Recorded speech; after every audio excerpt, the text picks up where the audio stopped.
నమస్తే, welcome to మన Penamaluru news వార్తలోని ముఖ్యాంశాలు. భగవాన్ సాయి సిద్ధాంతం ప్రపంచమంతా వ్యాపించిందన్న సీఎం చంద్రబాబు. పలు సీసీ రోడ్లను ప్రారంభించిన శాసనసభ్యులు బోడ ప్రసాద్. పుణ్యభూమి పుట్టపర్తిలో ఒక ఎలక్షన్ కోసం సత్యసాయి అవతరించారని సీఎం చంద్రబాబు అన్నారు. శ్రీ సత్యసాయి జిల్లా పుట్టపర్తిలోని హిల్వ్యూ స్టేడియంలో నిర్వహిస్తున్న శ్రీ సత్యసాయి జయంత్యుత్సవాలకు సీఎం చంద్రబాబు హాజరై మాట్లాడారు. సత్యసాయి తన బోధనలతో కోట్ల మందిని ప్రభావితం చేయగలిగారని తెలిపారు. మానవ రూపంలో మనం చూసిన దైవ స్వరూపం శ్రీ సత్యసాయిని పేర్కొన్నారు. 1926 నవంబర్ 23 సరిగ్గా ఇదే రోజు 100 ఏళ్ల క్రితం భగవాన్ శ్రీ సత్యసాయి ఈ పుణ్యభూమి పుట్టపర్తిపై ఒక లక్ష్యం కోసం అవతరించారు, ఒక పర్పస్ కోసం అవతరించారు. ఈ పవిత్ర నేలపై 86 ఏళ్ళు తన జీవన ప్రమాణాన్ని సాగించి ప్రపంచానికి భగవాన్ సాయి సిద్ధాంతాన్ని అందించారు, జ్ఞానాన్ని బోధించారు, సన్మార్గాన్ని చూపించారు. సమాజ సేవ, అసాధారణ శక్తులు, సమస్యకు పరిష్కారం, ఆధ్యాత్మిక భావన, ప్రశాంత జీవనం, ముక్తి మార్గంతో శ్రీ సత్యసాయి కోట్ల మంది జీవితాలను ప్రభావితం చేశారు. 8 ఏళ్ల వయస్సు నుంచే ప్రార్థనలు, పాటలు, భజనలు, కీర్తనలతో దైవ చింతన కలిగి మిగిలిన పిల్లల కంటే బాబా భిన్నంగా ఉండేవారు. 1940 మే 23న అప్పుడు సత్యసాయి వయసు కేవలం 14 ఏళ్ళు. ఆ వయసులోనే సత్యనారాయణరాజుగా తన పూర్వాశ్రాన్ని వదులుకొని సత్యసాయిగా సాక్షాత్కరించారు. ఎందుకు నేను ఈ మాట వాడుతున్నారంటే, ఆయన ఒక పర్పస్ కోసం ఈ భూమి మీదకి వచ్చాడు. అది వచ్చింది కూడా పుట్టపర్తి. ఇక్కడే మీరు చూస్తే ఆయన ఇక్కడ పుట్టారంటే ఎప్పుడు కూడా దేవుళ్ళు అవతారం ఎత్తినప్పుడు ఎక్కడో ఇక్కడ అవతరిస్తారు. అలాంటి సత్యసాయిబాబు గారు ఈ పవిత్రమైన భూమిని ఎంపిక చేసుకున్నారని చెప్పి కూడా నేను మీకు తెలియజేస్తున్నా. ప్రపంచానికి సాయి సిద్ధాంతం ద్వారా జ్ఞానాన్ని, సన్మార్గాన్ని చూపించారు. చిత్రావతి నది ఒడ్డున పుట్టపర్తిని ఆధ్యాత్మికతకు, దైవత్వానికి కేంద్రంగా మార్చారు. ఒక్క మాటలో చెప్పాలంటే మానవ రూపంలో మనం చూసిన దైవ స్వరూపమే శ్రీ సత్యసాయి. ఆ మహనీయుని జయంతి సందర్భంగా ఆయన సేవలు స్మరించుకోవడం మనందరి అదృష్టం. ఆయన చెప్పిన సిద్ధాంతం love all, serve all, help ever, hurt never. ఇదే ఆయన మనకు బోధించిన విధానం. సత్యం, ధర్మం, శాంతి, ప్రేమ, అహింస సిద్ధాంతాలుగా ఒక నూతన అధ్యాయాన్ని ప్రారంభించారు. 1960లో బాబా స్థాపించిన శ్రీ సత్యసాయి సంస్థలతో సేవలకు ఒక రూపం వచ్చింది. శ్రీ సాయి తన మహిమలతో అన్ని మతాలు ఒకటేనని భక్తులకు ప్రత్యక్షంగా నిరూపించారు. There is only one religion, the religion of love. There is only one language, the language of heart. There is only one caste, the caste of humanity. There is only one law, the law of karma. There is only one God, he is omnipresent. అనే ఇదే బాబా భక్తులకు చేసిన ఉపదేశం.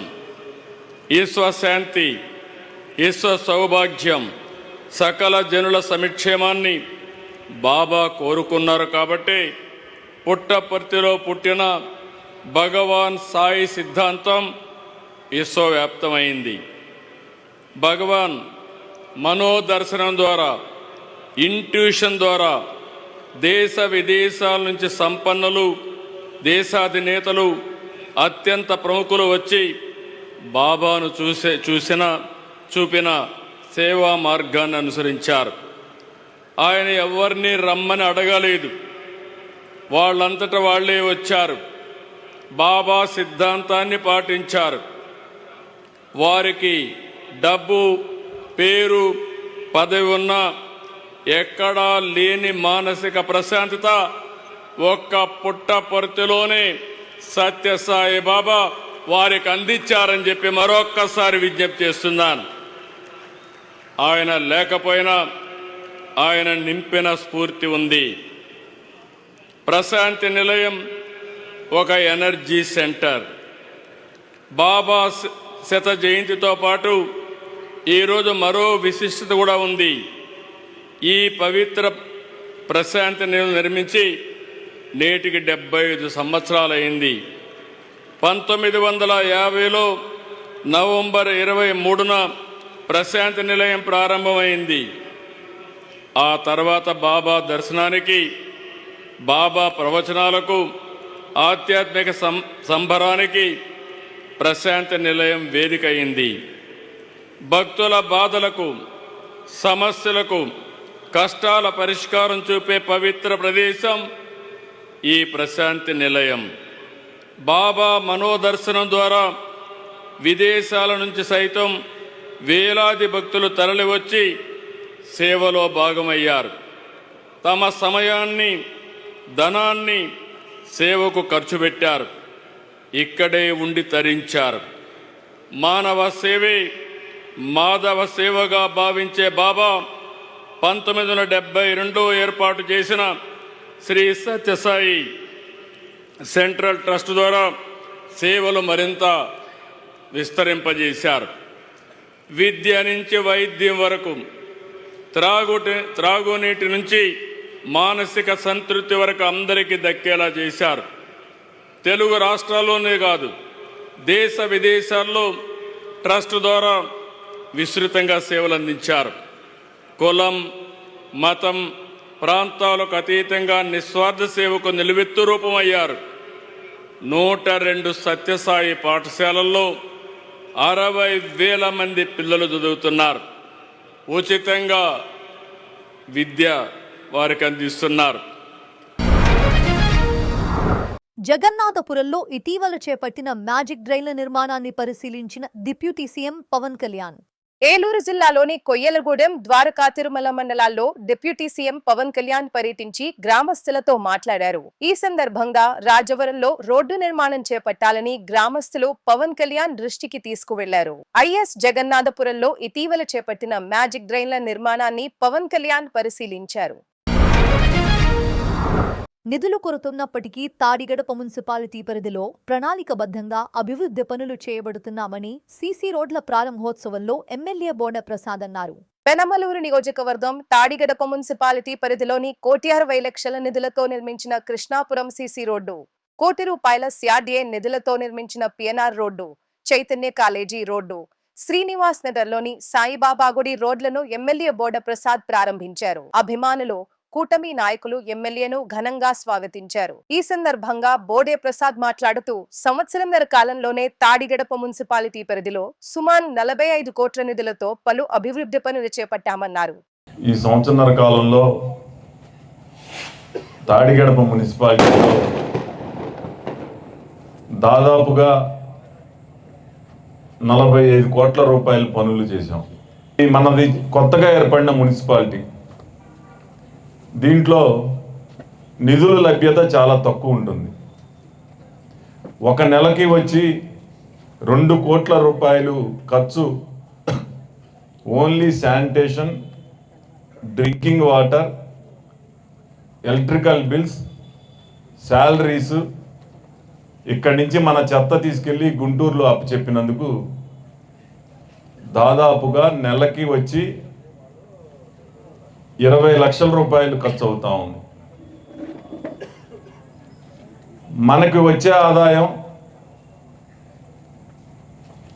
House ట్యాక్స్ల మీద కూడా సుమారుగా 30 crores ఉంది, 30 కోట్ల రూపాయలు ఉన్నాయి.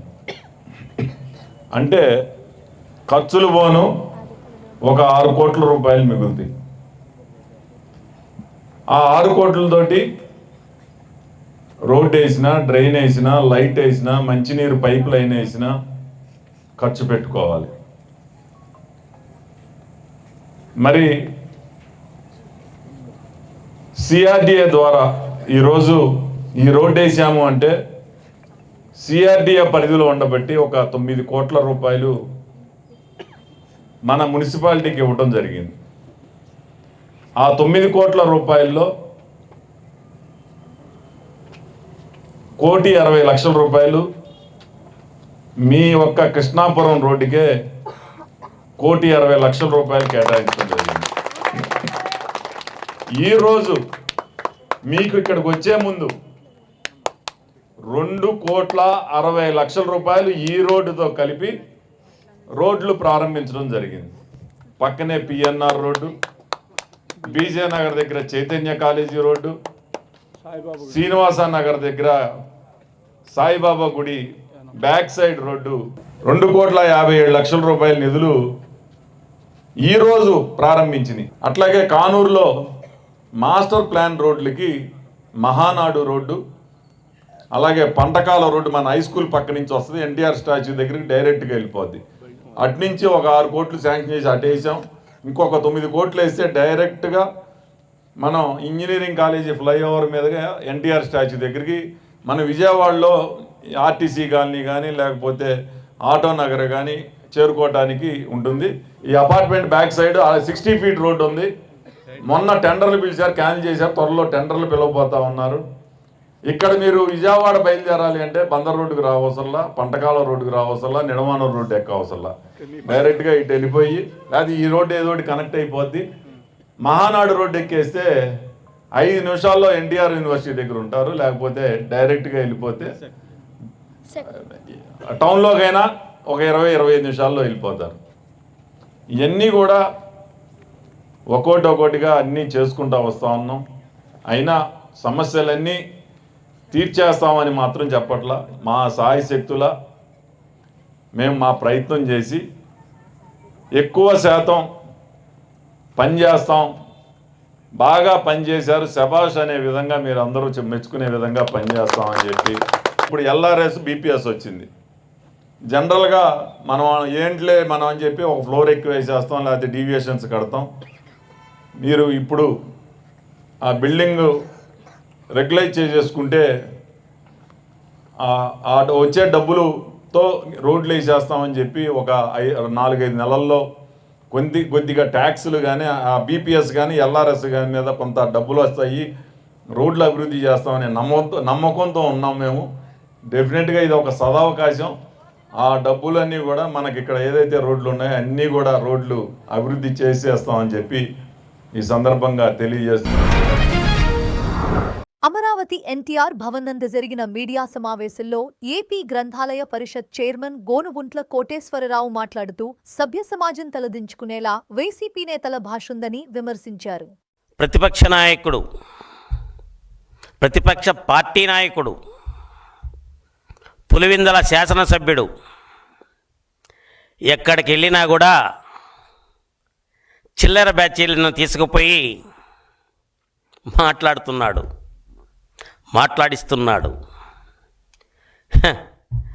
6 సంవత్సరాలుగా కోర్టుకు వెళ్ళే దమ్ము లేక దేశంలోనే అత్యధికంగా డిశ్చార్జ్ పిటిషన్స్ వేస్తూ కాలం వెళ్ళబుచ్చుతున్నటువంటి మీరు ఈ రోజున రోడ్ల మీద ప్లే కార్డ్స్ పెట్టి రఫరఫ నరికేస్తాం, చంపేస్తాం. ఏంటిది? ఏమనుకుంటున్నారు? మీకు దమ్ముంటే కోర్టులో కేసుల్ని విచారణకి రెగ్యులర్గా హాజరు కండి. ఆ కేసులు పరిష్కారానికి సహకరించి ఈ 2 ఏళ్లలో కేసులన్నీ పరిష్కారం చేసుకోవడానికి ఇది మంచి సమయం కాబట్టి మీరు ఈ రాష్ట్రానికి చేయవలసింది ఏమీ లేదు. ప్రస్తుతం మీరు చేయాల్సిందల్లా మీ మీద ఉన్నటువంటి కేసుల్ని పరిష్కారం చేయడానికి క్రమం తప్పకుండా కేసులకి ప్రతిరోజు నేను వస్తానని చెప్పేసి కోర్టు వారికి విన్నవించండి. అంతేగాని ప్రజాస్వామ్యంలో ప్రతి ఒక్కరికి ఒకే న్యాయం ఉంటుంది. సంపన్నుడైనా నిరుపేదైనా చట్టం ముందు అందరికీ సమానమే. అది గమనించండి. 11 సిబిఐకు ఛార్జ్షీట్లు, 9 ఈడీ ఛార్జ్షీట్లు తీవ్రమైన ఆర్థిక నేరంలో A1గా ఉండి 43,000 కోట్లకు పైగా అవినీతి నిర్ధారించి 6 సంవత్సరాల తర్వాత కోర్టుకి మీరు హాజరవుతున్న సందర్భంలో మీరు తెలంగాణలో చేసినటువంటి హడావిడిని చూసి ప్రజలు నవ్వుకుంటున్నారు, ప్రజాస్వామ్యవాదులు నవ్వుకుంటున్నారు. న్యాయ వ్యవస్థ కూడా ఏంటి ఇతను ఈ ప్రవర్తన అని చెప్పేసి వారు కూడా ముక్కు మీద వేలేసుకుంటున్నారు. బేగంపేట విమానాశ్రయం నుంచి నాంపల్లి కోర్టు వరకు ట్రాఫిక్ ఇబ్బందులు కలిగిస్తూ భారీ ర్యాలీ నిర్వహించడం, రఫా రఫా స్లోగన్స్తో ఫ్లెక్సీలు కట్టడం దేనికి సంకేతం? ఏమనుకుంటున్నారు? కనీసం ఇంగిత జ్ఞానం అన్న ఉండాలి. క్రిమినల్ కేసుల్లో ముద్దాయిగా ఉన్న వ్యక్తులు ఎవరైనా హోదాలతో సంబంధం లేకుండా న్యాయస్థానాలు డైరెక్షన్ ప్రకారం విచారణకు హాజరవ్వాలి. కానీ జగన్మోహన్ రెడ్డి అందుకు విరుద్ధంగా వ్యవహరిస్తున్నాడు. జగన్మోహన్ రెడ్డి కేసులు న్యాయ వ్యవస్థకు కూడా ఒక సవాలుగా మారాయి. పేద ప్రజలు అనుకుంటున్నారు సామాన్యులకు ఒక న్యాయం ఉంటుందా, ఇలాంటి అక్రమ సంపాదించినటువంటి వారికి ఇంకొక న్యాయం ఉంటుందా చట్టంలో అనే అనుమానం కలిగిస్తున్నారు. జగన్మోహన్ రెడ్డి 2004-9 మధ్య తండ్రి అధికారాన్ని అడ్డుపెట్టుకొని కిట్ ప్రోకోలో 1,00,000 కోట్ల అవినీతికి పాల్పడ్డాడు. 2019-24 మధ్యలో 3 లక్షల కోట్ల రూపాయల అవినీతికి పాల్పడి అటువంటి సొమ్ముతోటి ఇంకా కూడా నేను రఫా నేను మళ్ళీ అధికారంలోకి వస్తా అని కలలు కంటున్నారు.